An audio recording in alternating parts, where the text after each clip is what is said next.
the mic, but we're here today. Welcome to everybody on behalf of Venatour. The sun is shining and it's England's day today. It was well staged yesterday, so it's now our chance to put our stamp on this tournament. I just want to call up Holley, who's going to be the MC for the day. And he's going to introduce me again. I know you get fed up on me, but fuck ya. And of course, St. Williams, who is a real star of the channel. Holley. Hey. Hey. How are we all doing up there, alright? Are you enjoying your trip so far? Oh, why? Because Wales are winning, is it? It's great to see you all here. Welcome to the Casarose here in Mandelieu. We've had an interesting time down here. We're a little bit out of it in terms of Nice, but Shane and I, we've been up in Nice to do various bits, and it looks bedlam up there. Probably a lot of mad Welsh staffs up there, is there? Causing trouble, yeah, I know. Well, quick reflection on yesterday. We got away with it again. We got away with it against Fiji. We got away with it against Portugal, but we got 10 points. We got 10 points. Now it's over to England, as Cooch said, and one impressive win against Argentina.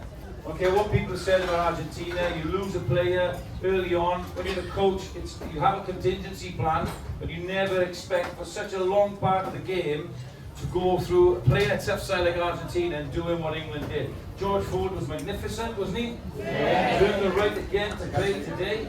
We're going to talk. George Ford for Prime Minister. George Ford for Prime Minister. There you go.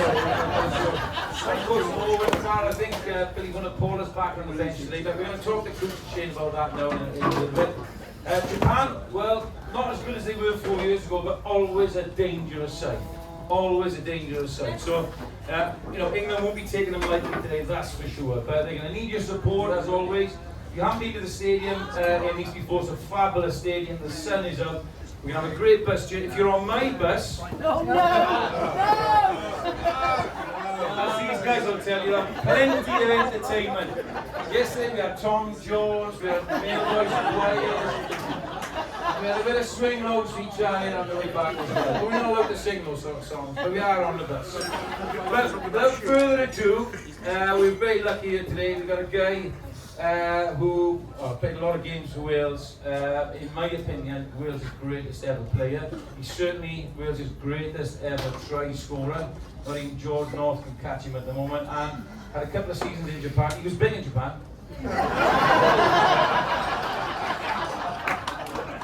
Next second row. You want to know who's the Shane Williams?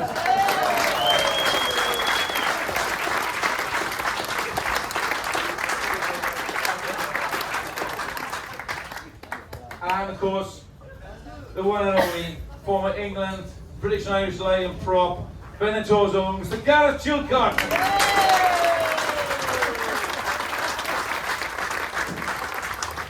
Come for some questions, right? We're gonna have a little conversation amongst ourselves first. Shane, great to see you. Got a little mouse on your eyebrow there. Son, what happened? Have you fighting again? No, for once I wasn't fighting, no, but just enjoying French hospitality. Arrived on Thursday night, late Thursday night. My friends phoned me all in Nice and said, "Come downtown. We're gonna have a nice quiet one." It's never a quiet one, is it? I turn up and unfortunately it became a loud one, and a friend of mine, Little Alf we call him, who's about 6'4", grabbed me, decided to kind of have a little dance with me, but unfortunately he'd had a few beers, dropped me on my head, gave me a black eye, and really introduced me to this World Cup in the best way possible. So yeah. After that, it's pretty much gone downhill, to be fair. Enjoying the hospitality, thank you. Coach, big one today for England. All games are big in the World Cup. How's it been going from a Venatour perspective, being in France? It's not easy being in France, the best of times, but the World Cup has been challenging. Yes, it has. And I think anybody who was down to Marseille on the following last Saturday would know the challenges. It's some things it arises, but we were over that and we're through it. And can I say thank you to everybody that was involved with that little bit of problems we had. sometimes it's things that's beyond your control happens, it's how you get over them is the main thing. And I'm really, really proud of all our staff who actually work 24 hours non-stop to make us actually get to the game. Let's not beat around the bush. So, but yeah, today's now is a different weekend. We beat Argentina. I thought it was it was a game we had to win. We had to just get back. I was really pleased with our defence. I mean, England have been leaking tries all over, but we looked solid to the last minute. The sending off seemed to galvanise ourselves. As you say, forward was outstanding. But England just needed a solid, dependable win. What I'd like to see today is the same sort of solidness in defence, in playing the percentage rugby, but it would be so nice to get a try. It'd be so nice for us to bamboozle and bulldoze the Japanese and then score some nice stuff, maybe later on or right from the start. I don't mind when, just some tries would be brilliant. I think you'd all like to see some tries. Talking about a guy who scored a few tries. Japan. A lot of England fans here. We saw them 4 years ago, Shane, in their home country. It was sensational. They had a few upsets. Played a great brand of rugby. You're probably keeping an eye on them. Not quite the same anymore. We looked at the warm-up games. You know, results didn't go their way. They got a win over Chile. What can we expect from the Japanese today? Completely agree. But certainly not the team they were in Japan World Cup, where they had Fukuoka, and before that they had Goromaru, and a fit and healthy Michael Leach. I think he's probably past his sell-by date, but is still the captain and still influential. They took Scotland scalp, took Ireland scalp as well, and very unlucky against South Africa. Probably not that team at the moment. You don't have the luxury of players coming through the system like an England or South Africa or New Zealand do, but they'll be organised, they'll be fit, they will enjoy playing in this kind of weather as well, in which they will play for the full 80 minutes. And they'll be a tough force, but I see England putting Japan away pretty early in this game. I'm not sure if we're going to see a try, mind. Miracles do happen sometimes, but no, look, England will be a good side. They are building as the World Cup goes on. It hasn't been a good time for them or the likes of Wales leading up to the World Cup, but it's how you kind of go through World Cup, how you start. And I thought it was a fantastic win against Argentina, who have done really well in the championship. A tough side to be, tough force to be reckoned with.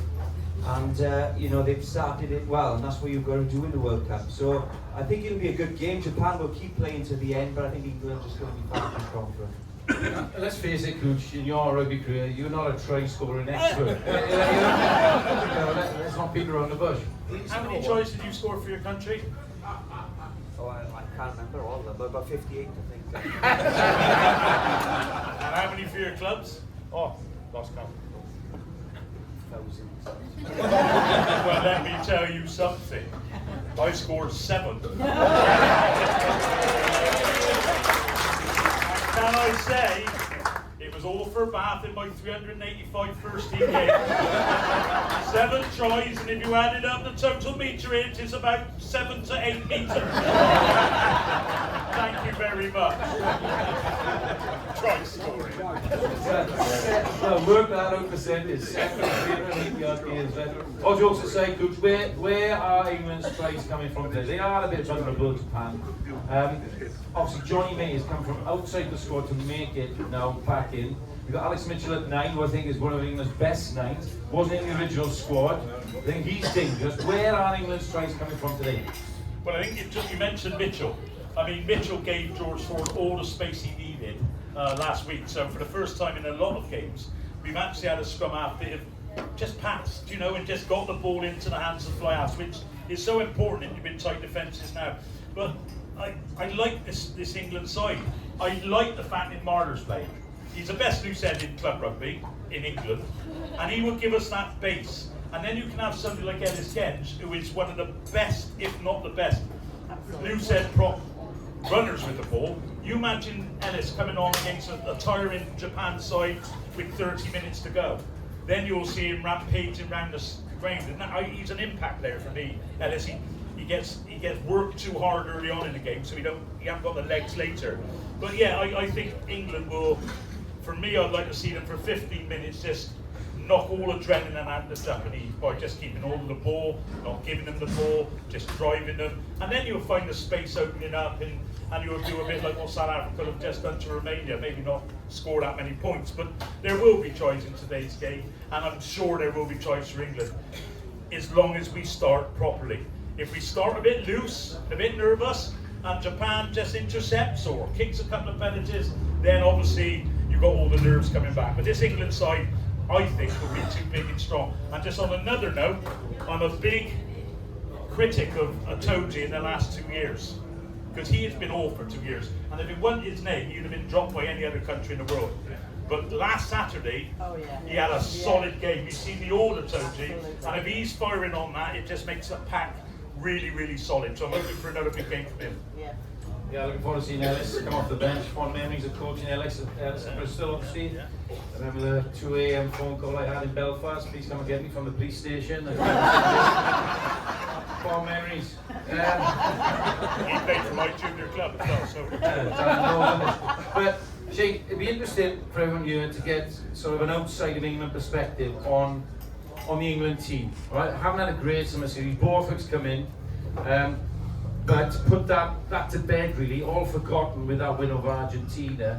Got Farrell to come back, yes, but selection always seems to be a bit of, it was under Eddie Jones, and it seems to be now, selection, they don't ever settle on combinations or a settled side. What's your thoughts?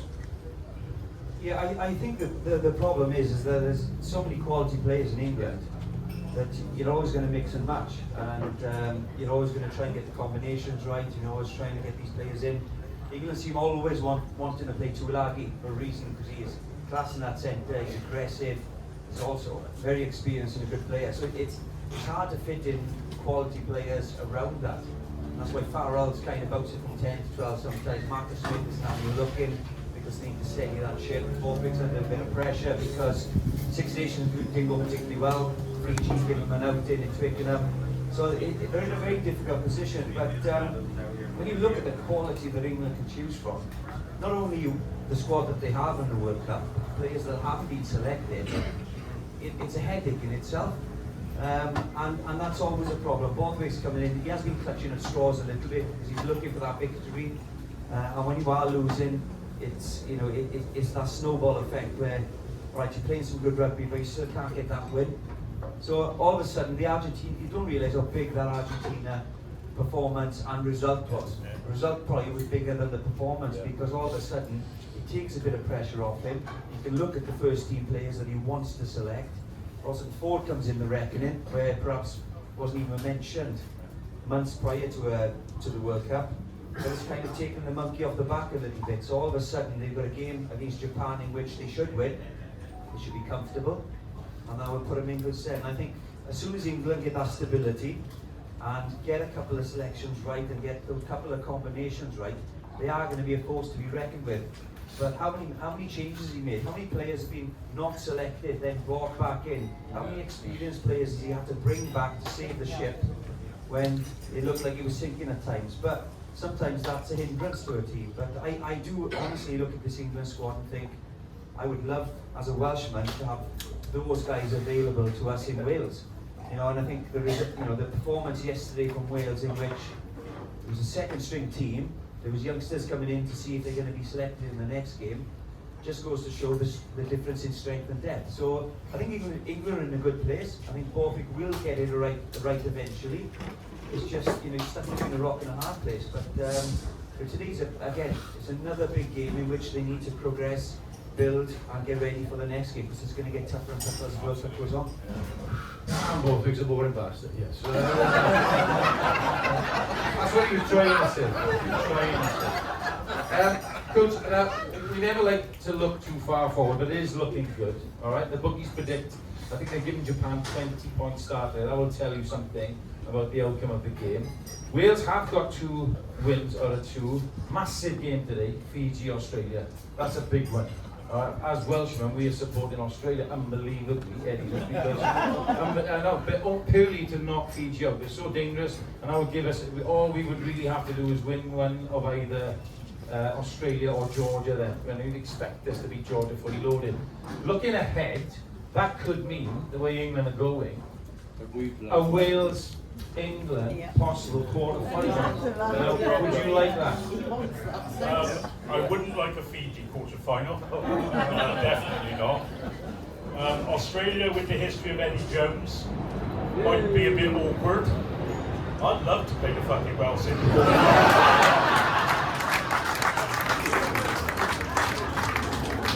because after last night's performance, and I admit it was a lone second team bit, but you know, you always a Welsh England quarter-final would be fantastic.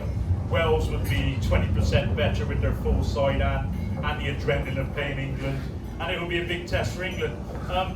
I totally agree with you, Shane. You know, Borthwick panicked. He then just went for the most capped England side overall to put the thing right against Argentina. You then say, but you've got to mention Argentina. I think it's a big game for England today. You look at Argentina before, all of them were crying in the anthems. And it's all right for emotion, but when you've been there and you've been there, if you're too emotional like that, it just affects your game. And there's no doubt in my mind that Argentina was affected by the occasion. I've never, because they're a good side, and their line-outs are poor, their scrummaging, their handling, their penalty count. But that being said, England galvanised with the one sent off and played really sensible, pragmatic rugby. And I think we need to do a bit of that in the first 20 minutes a day, just to stop the Japanese wanting to flick things under their legs and run about like Shane did when he was in Japan. We don't want any of that stuff. And we just want a good, solid England performance.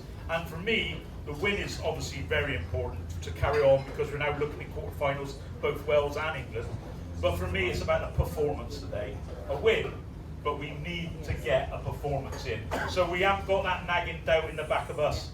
Oh my God, you know, have we got a big game in us? Because when we do play Wales in the quarterfinal, or Australia, or Fiji, that's when we really do need to put that New Zealand semi-final back in Japan out onto the pitch. You know, that one big occasion. That's when we need it, and we've got to build that. And if we don't put performance in today, you're right, Borthwick will still be going, oh, have I got it right here? Can I tweak it? Get the side right, get the victory, get the performance in, and then you've got another game against Chile and Samoa before what we classify as the start of the big stuff. Yeah, you said pragmatic there. I know. It's the biggest word I've ever heard you say. I heard somebody say it over there. I thought you wouldn't know what it meant, but you said it. Oh, you got to ask me what it meant. And it's on record as well, so well done. Before we come to some questions, I think it's worth us just, there's some Scottish and Irish people in the audience, so Ireland really impressive again yesterday, Shane, with lots of changes. Unbelievably, number one in the world, but they seem to be a little bit under the radar. I know we're not talking about France, New Zealand, England, and South Africa, and they're number one in the world, just, you know, under the radar. And Scotland, I saw Gav Vaughan, who's the analyst for Scotland, didn't fire a shot against South Africa, but they've got a game in them as well. What's your thoughts on Scotland, Ireland? Yeah, I really enjoy how Scotland played, to be fair. Do they have the firepower to beat South Africa? Probably not. But you know, I watch teams these days and think, would I like to be playing in a team like that? In Scotland, with Finn Russell and the way that they actually want to get the ball to their wingers, would be great. It was simply down to the ground. Now that game last night against Portugal would have bored me to freaking tears. I'd have been pulling my hair out, and it would really have frustrated me. So Scotland, perhaps they haven't got the firepower that the South Africans or the Irish have, but they're trying to play, and I admire them for it. Ireland, I don't know, they just play at a different level, a different pace. The thing is, when I watched Wales against Portugal last night, and then I watched Ireland play against Tonga, and Tonga, you know, are a tough, rugged side, always physical, make it difficult for you, really get in your face. It was just chalk and cheese. The pace of how quick they got it from the breakdown, how quick Sexton was getting around the corner and orchestrating the back line. You know, options inside and out. And I was thinking, they just look like a team that can really win this World Cup. They're confident. Last year, summer tour, they go to New Zealand, they win the series against New Zealand. That never happened. I can't remember the last time that ever happened from a Northern Hemisphere team. So all of a sudden, you know, they are world contenders. Last World Cup, I didn't see that. I saw that they were a good side going into the World Cup, that are capable of beating any team. They didn't have that cohesion, they didn't have that go forward, and they didn't have that confidence. All of a sudden, I look at them and I think, this so far, what I've seen so far in this World Cup, they're probably the best team. And I know that, you know, they're putting 80 points, 60 points on teams. That's no mean feat in the World Cup. The sides have grown massively over the years. Portugal, one of the best teams in the world now. So that's why we couldn't score tries against them. But you know, to put that many points on a team, you know, you've got to be doing something right, and you've got to play well consistently. Sexton needs to stay fit. He orchestrates everything. I think if Sexton goes down, then they are going to struggle to get that go forward. But they do, to me, look like a team that could, you know, cruise into the quarterfinals, do all right after that, and be a team that's contenders, you know. But they'll have to work hard for it. The good thing about England, Argentina, Fiji, Australia, Wales, it's a much easier push to the quarters, semis, and it may take its toll. But I thought Ireland had been superb so far. Best team. I think Scotland got a game in them. I do, boys. I think they got a game in them. And England now, Cooch, I think that, like Shane said, they're over the summer season. I think England could be one of the ones to watch.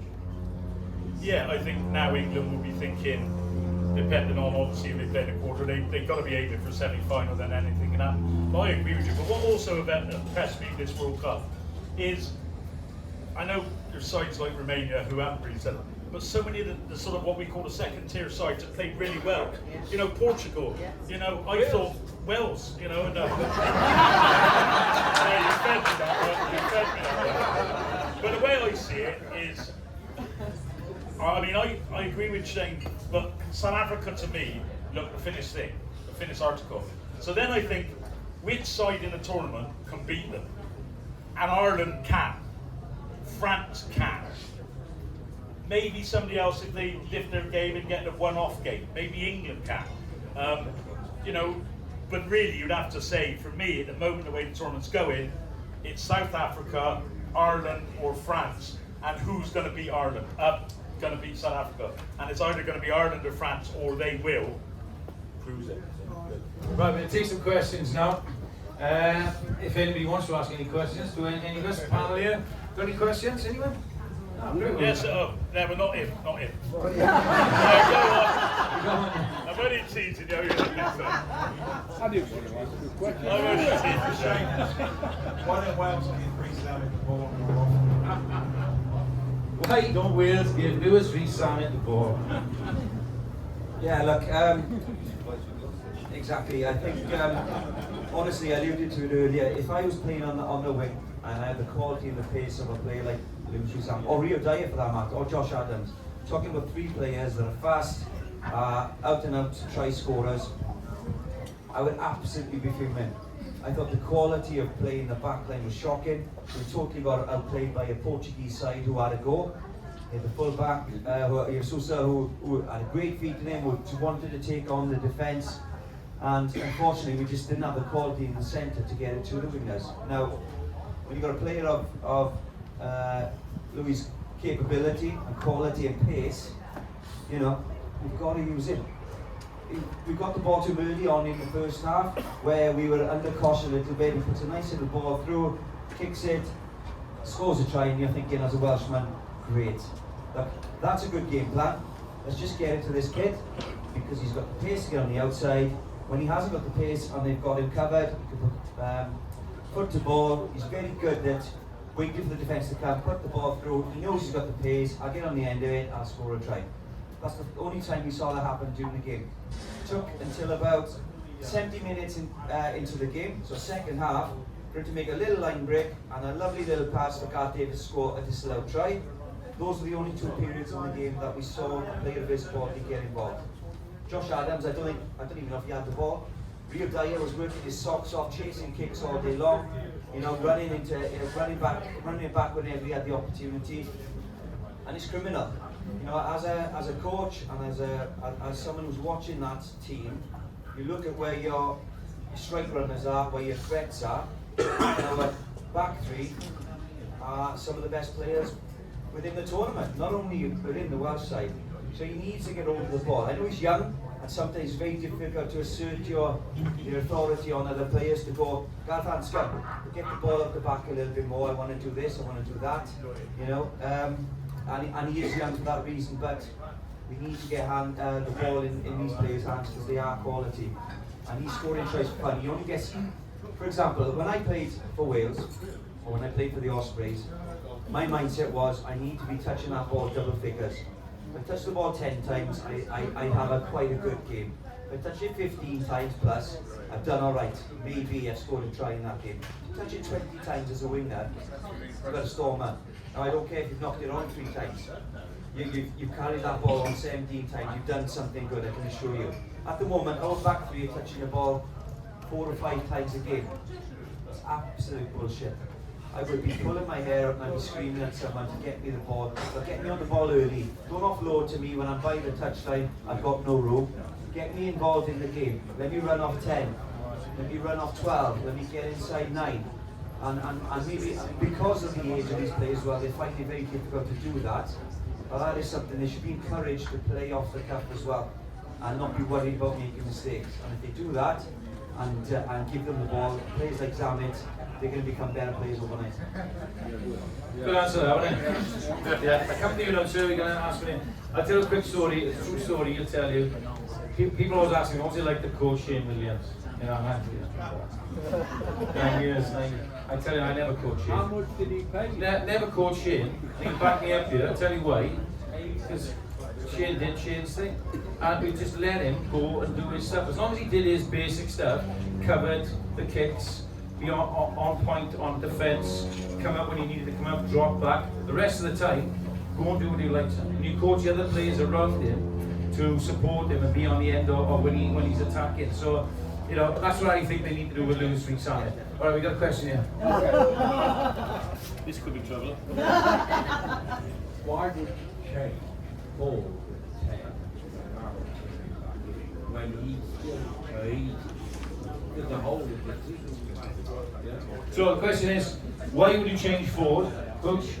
Because he's been so good. Because Farrell's coming back after this game. You know, why would you change? Before I answer that question, can I say my coach?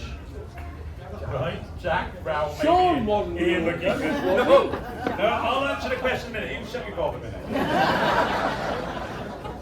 My coach used to say to me, all we want from you, Chilcott, is to hang around in midfield and look for mugging victims. That's all he used to tell me.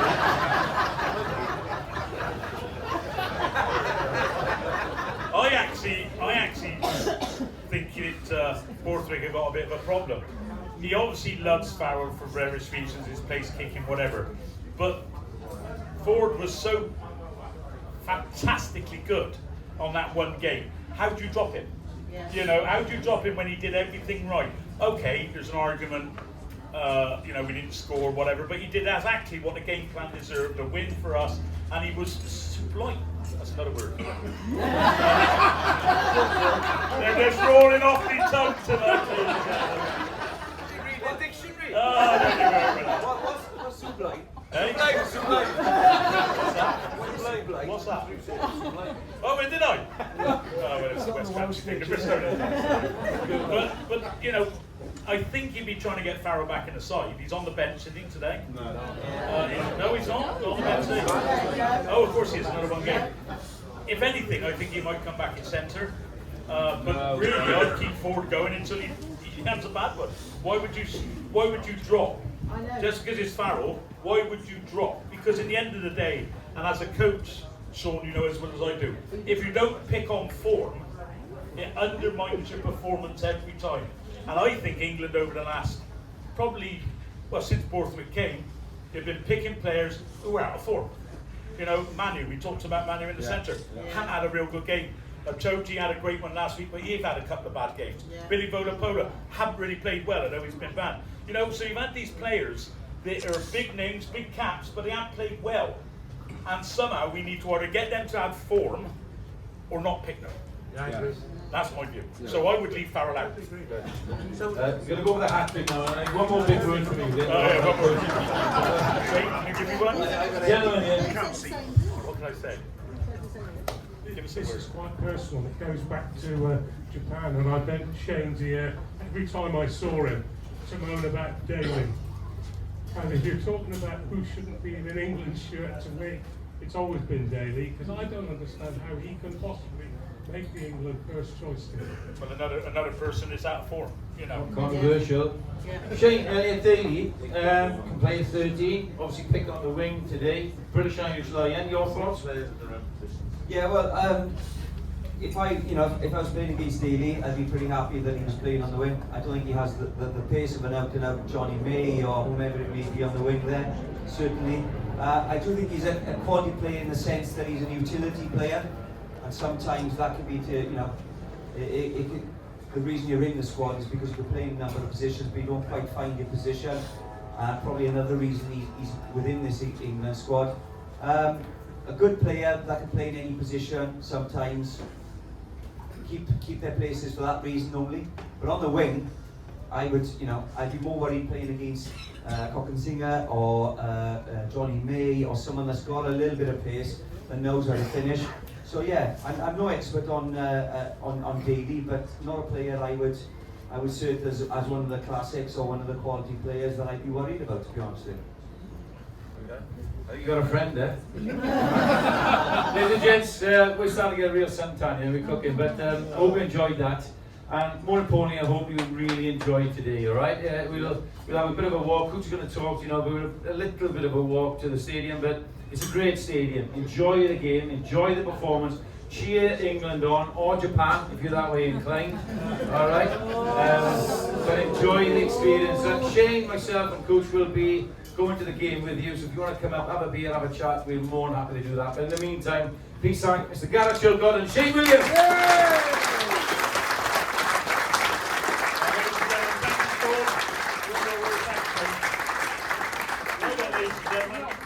We've had a bit of insight. We're here, we've got some drinks.